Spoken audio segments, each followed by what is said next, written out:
ఏంటి వాళ్ళ చికెన్ మచ్చిబుస్ అంటే మసాలా రైస్ అంటారు. ఉల్లిపాయలు వేపేసి వండుతారన్నమాట. సరేనా? నచ్చితే లైక్ చేయండి, నచ్చకపోతే ఏంటండి. సరేనా?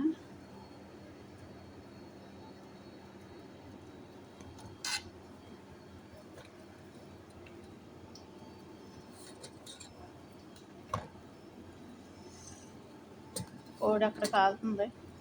ఇది అన్నము, అందులోకి పులుసు, డక్కుస్ అంటారు. అదే టమాటా ఉల్లిపాయ పులుసు మాట. సరేనా? నచ్చితే లైక్ చేయండి, నచ్చకపోతే గేంటేయండి. ఎండు నిమ్మకాయలు నాకు ఇష్టం. ఎండు నిమ్మకాయలు వేయాలి అన్నంలోనే తప్పనిసరిగా. బాగుంటాయి, ఇందులో పుల్లగా ఉంటాయి ఎండు నిమ్మకాయలు. ఇదేం కోడి మిషన్లో కాల్చనమాట. సరేనా?